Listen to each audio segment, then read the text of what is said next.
Fall's here, football's here, and for some reason, cold season's here. Already my husband had a cold and I made him my famous Cheater Chicken Noodle Soup, which is so easy, so quick, and I think you're going to love it, and I know whoever you cook it for is going to love it too, so let's get wifed up.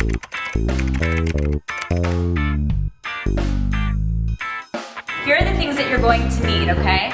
Rotisserie chicken from the market, chicken noodle soup, also from the market grocery store. Almost every single deli has this. A bowl, a napkin, a spoon, a plate. Extra wide egg noodles. I love this brand. And you either want bread, crackers, something to throw on the side. What you're also gonna need for the equipment, a pot. I know you all have a pot, or you can order one.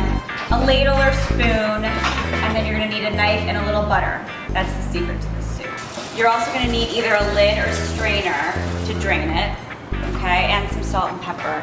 Okay, here we go. We're gonna throw in a little bit of salt. It helps the water boil, gives it flavor. I don't really know, but they say to do it, so I do it. Okay, while that's waiting to boil, we're gonna take the chicken out, take the skin off, and just kind of go at the breast meat with the fork and shred it.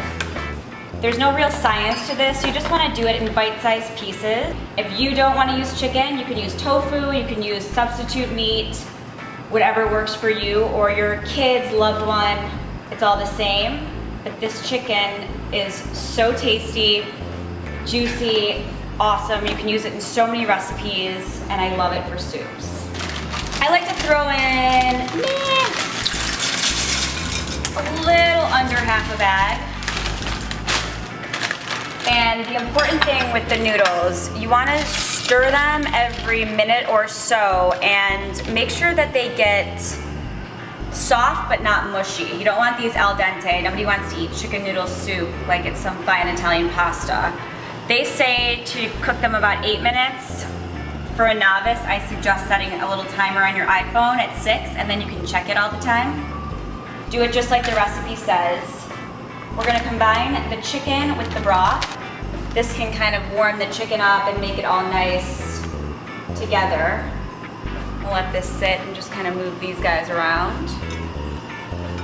I swear when I made this recipe for my now husband for the first time, I could see the wheels turning, like proposal, proposal. It's that good, I'm serious. While the noodles are getting nice and perfect and soft, this is the most important step of the whole thing.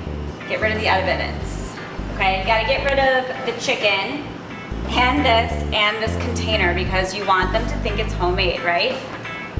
I like to peel this off and save it in Tupperware. I use it in chicken sandwiches the next day. You can do chicken on a biscuit for breakfast, whatever you wanna do, but definitely throw away the rest of it.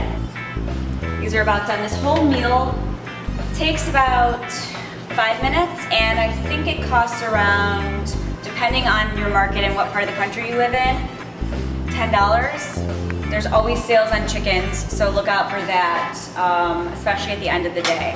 The noodles are about ready, so we're gonna turn the heat off, take the pan, either dump it in a strainer or use a lid and strain all the water out, okay? Just shake it off.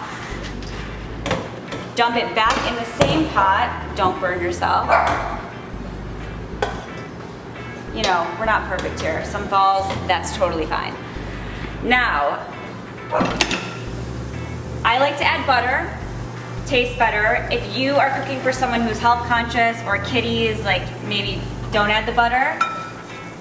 But that's what really gives the noodles the nice, rich flavor. Stir this until the noodles are coated and you can't see the pat of butter anymore. And then you're gonna turn the heat back on, but this time turn it to medium or low, okay? Dump the rest of your goodness in there. While that's kind of combining and heating up, we're gonna grab our roll, pop it in the microwave for 15 seconds, just so it seems like you actually baked it. So now the bread is nice and soft, a little warm. We're gonna put this on our plate, just like that. If they like butter, once again, add that.